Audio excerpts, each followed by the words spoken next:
بس اب سوال کو دوہرا سکیں گے؟ میں نے صحیح سے نہیں سنا. خدا کی کتاب ہے. قرآن ایک ایشوریہ گرنتھ ہے، میں اس کو کیسے مانوں؟ پرانے ایشوریہ گرنتھ ہے. ایشوریہ دھرم کو کیسے مانوں؟ گرنتھ یہ کتاب ہے، کیسے مانوں میں؟ آپ ادھر ہے. آپ پرانے گرنتھ کی کتابوں کو کیسے مانوں؟ قرآن اللہ کی قرآن ایک کتاب ہے، میں اس کو کیسے مانوں کہ یہ سچی کتاب ہے؟ قرآن ہاں، قرآن کی بات کرتا ہوں میں. ہاں سمجھ گیا. نہیں کیونکہ مائکرو فون آپ سمجھ گیا. بھائی صاحب کا سوال ہے کہ قرآن کو کیسے مانوں کہ یہ آسمانی کتاب ہے، یہ صحیح گرنتھ ہے خدا کی طرف سے، ایشور کی طرف سے. یہ آپ کا سوال ہے.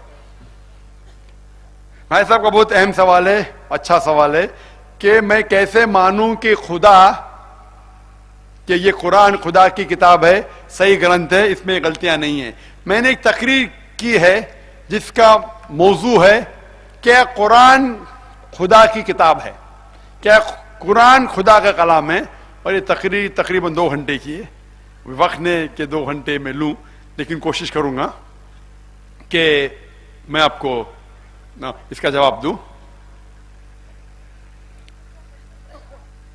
اکثر لوگ جب پوچھتے ہیں کہ ہم کیسے مانیں کہ قرآن خدا کا کلام ہے، میں ہمیشہ کہتا ہوں اگر کوئی بھی کتاب، کوئی بھی کلام کو یہ ثابت کرنا ہے کہ وہ خدا کی طرف سے، ایشور کی طرف سے، اللہ کی طرف سے، اس کے لیے فرض ہے کہ وہ یہ ثابت کرے کہ وہ کتاب ہر دور میں اپنے آپ کو ثابت کرتا ہے.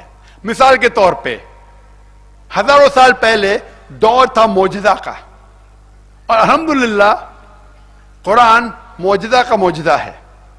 اس کے بعد جب قرآن نازل ہوئی وہ دور تھا لٹریچر اور پوئٹری کا، لٹریچر اور پوئٹری کا دور تھا. الحمدللہ آپ کوئی بھی عربی ماہر سے پوچھو، چاہے وہ مسلم ہو یا غیر مسلم ہو، کہ آج وہ تسلیم کرتا ہے کہ سب سے بہترین عربی زبان میں کتاب ہے وہ ہے قرآن مجید. لیکن آج اگر کوئی مذہبی کتاب یہ کہتا ہے کہ دنیا چپٹی ہے، بہت اچھے انداز میں دنیا چپٹی ہے، کیا آپ مانیں گے؟ آپ مانیں گے بھائی صاحب؟ نہیں مانیں، کیونکہ آج لٹریچر اور پوئٹری کا دور نہیں ہے، آج دور ہے سائنس اور ٹیکنالوجی کا. تو ہمیں سائنس اور ٹیکنالوجی کے ذریعے دیکھنا پڑے گا کہ قرآن خدا کا کلام ہے. اس کے ذریعے جو لوگ نہیں مانتے کہ قرآن خدا کا کلام ہے، آج سائنس یہ کہتی ہے ہماری کائنات وجود میں کیسے آئی. کچھ 40 سے 50 سال پہلے کچھ سائنسدان کو نوبل پرائز ملا تھا یہ ڈسکور کرنے کے لیے کہ ہماری کائنات وجود میں کیسے آئے، اور اسے کہتے تھے بگ بینگ، ایک بڑا دھماکہ. اور سائنس آج یہ کہتی ہے کہ ہماری کائنات ایک پرائمری نیبولا تھی، اس کے بعد ایک دھماکہ ہوا، سیکنڈری سیپریشن، اس کے بعد وجود میں آیا گیلیکسی، ستارے، سورج، چاند، اور یہ دھرتی جس پہ ہم رہ رہے ہیں. تو میں پوچھوں گا یہ کب آپ کو پتا چلا؟ تو وہ کہیں گے 40 سال پہلے، 50 سال پہلے. یہ چیز جو آپ کو 40 سال 50 سال پہلے پتا لگی، اس کا ذکر قرآن مجید میں ہے 1400 سال پہلے. سورہ انبیاء سورہ نمبر 21 آیت نمبر 33 میں، جہاں لکھا ہے، کیا لکھا؟ اولم یر الذین کفروا، کیا وہ کافر نہیں جانتے ان السماوات والارض کانتا رتقا ففتقناہما، کہ ہماری کائنات ایک تھی اور اللہ نے اسے جدا کیا، ففتقناہما. تو یہ جو بگ بینگ آج کے سائنسدان کو پتا لگی 40-50 سال پہلے، یہ قرآن مجید میں 1400 سال پہلے لکھا گیا ہے. اسے کون لکھ سکتا ہے؟ اور عام طور پہ جب میں سوال پوچھتا ہوں غیر مسلمانوں کو یا وہ انسان کو جو ایشور میں نہیں مانتا ہے کہ اگر میں ایک ایسی چیز، ایکوپمنٹ آپ کے سامنے لے کے آتا ہوں جسے کسی نے نہیں دیکھا، دنیا میں کوئی انسان نے نہیں دیکھا، آپ کے سامنے اگر لے آ جاتی ہے اور میں کہتا ہوں کہ اس کے میکینزم کے بارے میں اس کے بارے میں سب سے پہلا شخص کون کہہ سکتا ہے؟ اگر ایک اکوپمنٹ ہے، ایک نیا اکوپمنٹ ہے، ایک کمپیوٹر ہے جسے دنیا میں کسی نے نہیں دیکھا، کوئی بھی انسان نے نہیں دیکھا، اسے سب سے پہلا کون سا شخص ہے جو اس کے بارے میں کہہ سکتا ہے؟ خدا. ٹھیک ہے، آپ خدا میں مانتے ہیں. جو خدا میں نہیں مانتا ہے وہ کہیں گا بنانے والا، میکر، مینوفیکچرر، کریٹر، خالق. آپ خدا میں مانتے، بالکل صحیح. تو میں آپ سے پوچھتا ہوں کہ یہ جو انسانوں نے 50 سال پہلے جانا، اس قرآن مجید میں 1400 سال پہلے لکھا گیا ہے، اسے کون لکھا؟ خدا نے لکھا ہے. خدا نے لکھا. آپ تو ماشاءاللہ پہلے نشانی میں مان گئے. قرآن میں ذکر آتا ہے کچھ لوگ ایک نشانی سے مانتے ہیں، کوئی 10 نشانی سے مانتا ہے، 10 آیتیں سے مانتا ہے، کوئی ہزاروں آیتوں کے بعد نہیں مانتا. اگر کوئی نہیں مانے گا تو میں کہوں گا ٹھیک ہے. آپ کہیں، کوئی کہیں گا ارے محمد صلی اللہ علیہ وسلم بہت انٹیلیجنٹ تھے، انہوں نے لکھائے گا. میں بحث نہیں کہوں گا. میں پوچھوں گا کہ یہ چاند کی روشنی جو ہے وہ اپنی ہے، خود کی روشنی ہے، کیا لی گئی روشنی ہے؟ لی گئی. کس سے لی گئی ہے؟ سورج. ماشاءاللہ، آپ تو بہت انٹیلیجنٹ آدمی ہے ماشاءاللہ. سورج سے لی گئی. یہ کبھی پتا چلا؟ 200 سال پہلے، 300 سال پہلے. پہلے ہم سمجھتے تھے کہ چاند کی روشنی خود کی روشنی ہے. قرآن مجید میں 1400 سال پہلے لکھا ہے، سورہ فرقان میں سورہ نمبر 25 آیت نمبر 61 میں، کہ سورج کی روشنی خود کی ہے، چاند کی روشنی لی گئی ہے. یہ 1400 سال پہلے کون لکھ سکتا ہے کہ چاند کی روشنی خود کی نہیں ہے، لی گئی ہے؟ کون لکھ سکتا ہے؟ خدا. آپ مان گئے ماشاءاللہ. کوئی جو ناستک ہے شاید نہیں مانا، پھر بھی کہیں گا ہو سکتا ہے کہ آپ کے محمد صلی اللہ علیہ وسلم بہت انٹیلیجنٹ انسان ہیں. میں آرگیو نہیں کہوں گا. جب میں اسکول میں تھا میں نے پڑھا تھا کہ چاند ریوالو کر رہا ہے، روٹیٹ کر رہا ہے، ریوالو کر رہا ہے، روٹیٹ کر رہا ہے، لیکن سورج ریوالو کر رہا ہے لیکن روٹیٹ نہیں کر رہا، اپنے محور پہ نہیں گھوم رہا ہے. لیکن قرآن مجید میں لکھا ہے سورہ انبیاء میں سورہ نمبر 21 آیت نمبر 33 میں، هو الذی خلق اللیل والنہار، کہ اس نے بنایا ہے رات اور دن، والشمس والقمر، سورج اور چاند، کل فی فلک یسبحون، دونوں اپنے وہ گھوم رہے ہیں، گردش کر رہے اور اپنے محور پہ گھوم رہے ہیں، ریوالو کر رہے، روٹیٹ کر رہے. میں نے اسکول جب سن 1982 میں پاس کیا تھا، تقریباً 30 سال پہلے، وہاں میں پڑھا تھا کہ سورج اپنے محور پہ نہیں گھوم رہا ہے، لیکن قرآن مجید میں لکھا ہے. تو میں چونک گیا. پھر پتا لگا 20 سال 25 سال پہلے کہ چاند کے علاوہ سورج بھی اپنے محور پہ گھوم رہا ہے، اور سورج ایک بار روٹیٹ کرنے کے لیے 25 دن لیتا ہے. تو کون یہ قرآن مجید میں 1400 سال پہلے لکھ سکتا ہے کہ سورج بھی گھوم رہا ہے؟ خدا ہے. دوسرا آپ 3 بات میں مان لی. اس طریقے سے قرآن مجید میں 6000 سے زیادہ آیتیں ہیں، اور تقریباً 1000 سے زیادہ آیتیں سائنس کے بارے میں کہتے ہیں. اس میں لکھا ہے کس طریقے سے کائنات بنی، کس طریقے سے کائنات پھیل رہا ہے. ایسٹرونومی لکھا ہے، ایسٹرونومی کی وجہ واٹر سائیکل لے گئے، کس طریقے سے پانی سمندر سے ایویپریٹ ہوتا ہے، کلاؤڈ بادل بنتا ہے، بادل اندر جاتا ہے، بارش ہوتی ہے، پھر سے واٹر سائیکل کمپلیٹ ہوتی ہے. لکھا ہے کس طریقے سے 2 قسم کے پانی ہیں، میٹھا پانی اور کھارا پانی، یہ دونوں ملتے ہیں لیکن مکس نہیں ہوتے. لکھا ہے جیولوجی کے بارے میں کس طریقے سے ماؤنٹین اوتاد ہے، کس طریقے سے اس کا جڑ ہے، اور جتنا ماؤنٹین اوپر ہے، پہاڑ اوپر ہے، اتنی زیادہ نیچے ہے. یہ قرآن مجید میں لکھا ہے، جسے ہمیں آج معلوم پڑا، کل معلوم پڑا سائنس میں. کل مطلب 100 سال پہلے، 200 سال پہلے، 400 سال پہلے. یہ کون لکھ سکتا ہے؟ قرآن میں لکھا ہے بایولوجی میں کہ ہر جاندار چیز پانی سے بنی گئی ہے. سورہ انبیاء سورہ نمبر 21 آیت نمبر 30، جسے آج ہمیں پتا چلا. قرآن میں لکھا ہے کہ نہ ہی انسان لیکن پیڑ پودوں کے اندر بھی جنس ہے، مرد اور عورت، جو ہمیں آج پتا چلا، جو قرآن مجید میں 1400 سال پہلے لکھا ہے. باٹنی، زیولوجی، ایمبریولوجی، 1000 سے زیادہ آیتیں ہیں. ہر سائنس کے بارے میں جو ہمیں آج معلوم پڑا، جو قرآن مجید میں 1400 سال پہلے لکھا ہے، کل معلوم پڑا تو 1400، اس کے بعد میں پوچھوں گا کون لکھ سکتا ہے، اور جواب ہے خدا. ماشاءاللہ. تو سائنس کے ذریعے ہم یہ ثابت کر سکتے ہیں کہ خدا، یہ قرآن خدا کی کتاب ہے. اگر یہ سائنس آپ دوسری مذہبی کتابوں کے ذریعے پرکھیں گے، اس کو بائبل کے ذریعے پرکھیں گے، تو سینکڑوں آیتیں بائبل میں جو سائنس کے خلاف ہے. آپ اس کو ہندو مذہبی کتابوں کے ذریعے مطالعہ کریں گے تو سینکڑوں آیتیں ویدا میں اور ہندو مذہبی کتابوں میں جو سائنس کے مطابق سے صحیح نہیں ہے.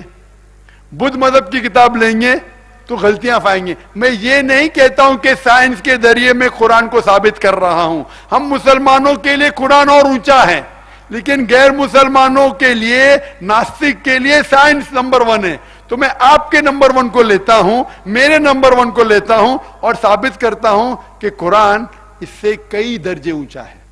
تو اس کے ذریعے ہم یہ ثابت کر سکتے ہیں کہ قرآن ماشاءاللہ خدا کی کتاب ہے، ایشور کی کتاب ہے، اللہ کی کتاب ہے. اور آج کی تحقیق کہتی ہے کہ جتنے بھی آیتیں ہیں، ایک بھی آیت اسٹیبلش سائنس کے خلاف نہیں ہے. تو اس کے ذریعے آپ ثابت کر سکتے ہیں کہ قرآن خدا کا کتاب ہے اور صحیح کتاب ہے اور اس میں کوئی غلطیاں نہیں. جتنے باقی مذہبی کتاب جو خدا کی طرف سے آئے ان میں تبدیلی ہو چکی ہے. یہ میں نہیں کہتا ہوں، مذہب کے ٹھیکیدار کہتے ہیں، پنڈت کہتے ہیں، پریسٹ کہتے ہیں کہ جتنی باقی مذہبی کتاب ہے، چاہے عیسائی مذہب کی ہو، ہندو مذہب کی ہو، اس میں تبدیلی ہو چکی ہے. آپ جانتے ہیں مہابھارت پہلے جب ذکر مہابھارت کو کہا گیا تھا، ارجن کے پوتے نے کہا، اس میں 8000 شلوکا تھے. کتنے؟ 8000 شلوکا. پھر جب سے ایک جن نے سنا، دوسرے کو کہا، دوسرے نے تیسرے کو کہا، صدیوں بعد آنے لگے، پھر مہابھارت ہو گیا 24000 شلوکا. آج ہے 1,00,000 شلوکا. اب ٹی وی پہ دیکھیں گے رامانند ساگا کا مہابھارت، اس میں دیکھتے ماروتی بھی پیچھے جاتی ہے. وہ لیٹسٹ تبدیلی ہے. تو مذہبی کتابوں میں انسان تبدیلی کر رہے ہیں، لیکن قرآن میں اللہ تعالیٰ فرماتے ہیں سورہ ہجر میں، سورہ نمبر 15 آیت نمبر 9 میں، کہ اللہ سبحانہ و تعالیٰ نے قرآن نازل کیا ہے اور اس کی حفاظت کریں گے. جتنے بھی مذہبی کتاب نازل ہوئی قرآن کے پہلے، وہ صرف محدود تھے ایک وقت کے لیے، ایک گروہ کے لیے، سارے انسانوں کے لیے نہیں تھی.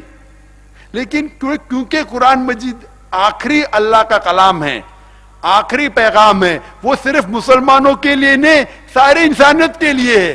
اور صرف عربوں کے لیے نہیں، سارے انسانیت کے لیے، چاہے آپ ہندوستان میں رہتے، چاہے یو ایس اے میں، چاہے یو کے میں. اور صرف اسلام ہی انسانیت کا حل ہے. اسی لیے کیونکہ یہ آخری کتاب ہے، خدا نے، ایشور نے، بھگوان نے، اللہ نے اسے محفوظ رکھنے کا وعدہ کیا ہے. کتنی بھی کوشش کرو، آپ قرآن میں بدلی لا ہی نہیں سکتے، کیونکہ اللہ اس کی حفاظت کر رہا ہے. جتنے پہلے مذہبی کتاب آئے، وقت کے دوران سال گزرتے ہوئے ان میں تبدیلی آئے، اس میں ملاوٹ آئی، اور کیونکہ وہ محدود تھا ایک وقت کے لیے، خدا نے، ایشور نے، اللہ نے اسے محفوظ رکھنا کو صحیح نہیں سمجھا. لیکن کیونکہ قرآن اللہ کا آخری پیغام ہے، آخری کلام ہے، اس میں کوئی بھی تبدیلی نہیں لا سکتا ہے. اللہ اس کی خود حفاظت کریں گے، اور ہر وقت، ہر دور میں یہ کلام اپنے آپ کو ثابت کرے گا کہ یہ خدا کا کلام ہے. بھائی صاحب آپ کو ابھی یقین ہے؟ بھائی صاحب آپ کو یقین ہے کہ قرآن خدا کا کلام ہے؟ 100%. آپ ایک خدا میں مانتے؟ ایک کوئی آپ مانتے کہ ایک خدا کے علاوہ کسی اور کی عبادت نہیں کرنا چاہیے؟ خالی ایک کوئی مان دو میں. آپ مانتے کہ بت پرستی غلط ہے؟ غلط ہے. آپ مانتے مورتی پوجا غلط ہے؟ غلط. آپ مانتے کہ محمد صلی اللہ علیہ وسلم آخری پیغمبر ہے؟ نہ، اس کو تو معلوم نہیں تھا میرے کو. نہیں مانتے؟ پہلی بار آیا ہوں پروگرام میں آج. ٹھیک ہے، تو میں آپ کو کہنا چاہتا ہوں کہ آپ کا بیک گراؤنڈ ہندو مذہب ہے؟ ٹھیک ہے. آپ جب پڑھیں گے، ہندو مذہب کا مطالعہ کریں گے، تو اس میں لکھا ہے بھوشیہ پرانا میں، پرو 3 کھنڈ 3 ادھیت 3، پرو 3 کھنڈ 3 ادھیت 3 شلوکا 10 سے لے کے 27 میں، اس میں لکھا ہے کہ ایک ملیشیا آئیں گا, ملیشیا مطلب فورینر, وہ آئیں گا, اس کا نام رہے گا محمد صلی اللہ علیہ وسلم, اور وہ سچے دین کا پرچار کریں گا. اس کا ذکر ہے, یہ چیز آگے بھی لکھا ہے بھوشیہ پرانا پرو 3 کھنڈ 3 ادھیت 3 شلوکا 10 سے لے کے 27, پہلا 3 سے لے کے 8 ہے, ابھی 10 سے لے کے 27. اس میں لکھا ہے کہ یہ جو آئیں گا, یہ جو پیغمبر آئیں گا اور اپنا دین پھیلائیں گا, اس کے ماننے والے ان کی ختنہ کی جائیں گی, وہ داڑھی رکھیں گے اور وہ سور کا گوشت نہیں کھائیں گے, وہ اپنے اور وہ صحیح دین کا پرچار کریں گے, وہ لوگوں کو نماز کے لیے بلانے کے لیے اذان دیں گے, وہ امن پھیلائیں گے, اور بھاجی پالا کھانے سے نہیں پاک ہوں گے لیکن گوشت کھانے سے. اسی طریقے سے بھوشیہ پرانا کے علاوہ آپ دیکھیں کنٹپ سکتا اتھروا وید کتاب نمبر 20 ادھیائے نمبر 124 منترا نمبر 1 سے لے کے 14 میں کنٹپ سکتا میں لکھا ہے محمد صلی اللہ علیہ وسلم کی پیشن گوئی. لکھا ہے رگ وید میں والیوم نمبر 1 ادھیائے نمبر 59 ورس ادھیائے نمبر 53 ورس نمبر 9 میں محمد صلی اللہ علیہ وسلم کے بارے میں کئی جگہ ہے, میں حوالے دے سکتا ہوں سینکڑوں جس میں محمد صلی اللہ علیہ وسلم کا ذکر ہے. Rig Veda volume number 1 chapter number 13 verse number 3, Rig Veda volume number 1 chapter number 8 verse number 2, کئی حوالے. اور ایک صاف طور پہ جو لکھا گیا ہے محمد صلی اللہ علیہ وسلم کے بارے میں, وہ ہے کلکی اوتار میں, کہ کلکی پرانا میں, کلکی پرانا میں ادھیائے نمبر 2 شلوکا نمبر 5 7 9 11 اور 15 میں لکھا ہے کہ ایک کلکی اوتار آئے گا جس کے والد کا نام ہے وشنو یاس. وشنو مطلب ایشور بھگوان, یاس مطلب اس کا بندہ, ایشور کا بندہ, عربی میں کہیں گے عبداللہ. اس کے ماں کا نام ہے سمتی, سمتی مانی امن, عربی میں ہوتا ہے آمینہ. اور محمد صلی اللہ علیہ وسلم کے ماں کا نام تھا عبداللہ, سنسکرت میں بولیں گے وشنو یاس, والد کا نام تھا وشنو یاس, عربی میں ہوتا عبداللہ. محمد صلی اللہ علیہ وسلم کے والدہ کا نام تھا آمینہ, سنسکرت میں کہتے سمتی. اس میں لکھا ہے کہ وہ ساری دنیا میں امن پھیلائیں گے, اور محمد صلی اللہ علیہ وسلم نے کیا, لکھا ہے کہ وہ امن کے شہر میں پیدا ہوں گے جو مکہ ہے, اس شہر کے لیڈر کے گھر میں پیدا ہوں گے. محمد صلی اللہ علیہ وسلم قریش کے خاندان میں پیدا ہوئے. اس میں لکھا ہے کہ اس کے 4 قریب دوست ہوں گے, وہ ہے 4 خلفاء راشدین. اس میں لکھا ہے کہ سب سے پہلا پیغام اسے ایک غار میں ملے گا, ایک کیف میں ملے گا, اور محمد صلی اللہ علیہ وسلم کو سب سے پیغام ملا غار ہرا میں. اس کو سب سے پیغام ملے گا رات کے دور, محمد صلی اللہ علیہ وسلم کو سب سے پہلا پیغام اقرا رات میں ملا. اس کے بعد وہ کل کی اوتار ہجرت کریں گا نارتھ کی طرف, پھر واپس آ جائیں گا. ہم جانتے ہیں محمد صلی اللہ علیہ وسلم نے ہجرت کی مدینہ پہ, پھر سے واپس آئے. یہ ساری پیشن گوئی صرف ایک ہی شخص کی طرف اشارہ کر رہی ہے, محمد صلی اللہ علیہ وسلم. تو محمد صلی اللہ علیہ وسلم کی پیشن گوئی نہ ہی وید میں, نہ ہی ہندو مذہبی کتاب میں ہے, بائبل میں بھی ہے, بدھ مذہب کی کتاب میں بھی ہے. تو آپ کی مذہبی کتاب میں جب لکھا ہے پیشن گوئی ہے کہ آپ کو کل کے اوتار میں ماننا چاہیے, تو اب آپ مانتے محمد صلی اللہ علیہ وسلم میں؟ ہاں مانتا ہوں. اب مانتے؟ بالکل صحیح, صحیح, آپ کو کوئی شک نہیں. کوئی شک نہیں. آپ مانتے خدائی کے, ہاں آپ مانتے بت پرستی غلط ہے, مورتی پوجا غلط ہے, آپ مانتے محمد صلی اللہ علیہ وسلم پیغمبر ہے, ہاں تو اس کا مطلب جو اسلام کی اہم شرط آپ اس کو مانتے, ہاں, تو آپ چاہتے اسلام قبول کرے؟ وہ تو بعد میں سوچیں گے. ابھی ٹھیک ہے, آپ کو کوئی بھی زبردستی نہیں کر سکتا, آپ سوچئے. اگر کوئی سوال آپ کے ذہن میں آتا ہے تو آپ مجھے پوچھ سکتے ہیں بنا جھجک. ای میل islam@irf.net. کوئی بھی شک ہے مطمئن ہو جائیے, آپ صرف مجھے مت مانیے, جا کے تحقیق کرو. ذاکر جو کہہ رہا ہے خدا کے بارے میں صحیح ہے, ذاکر جو ایشور کے بارے میں کہہ رہا ہے صحیح ہے, محمد صلی اللہ علیہ وسلم کے بارے میں کہہ رہا ہے صحیح ہے, حوالہ لے کے, ایسا نہیں کہ ادھر لکھے لا ادھر لکھے لا, حوالے کے ساتھ جب آپ کو مطمئن ہو جائے گا تو دیر مت کیجیے, مجھے مت ملیے. آپ کہو کہ اللہ ایک ہے اور اللہ کے علاوہ کوئی معبود نہیں, محمد صلی اللہ علیہ وسلم پیغمبر ہے, انشاءاللہ آپ کو سفلتا ملیں گی اس دنیا میں اور آخرت میں.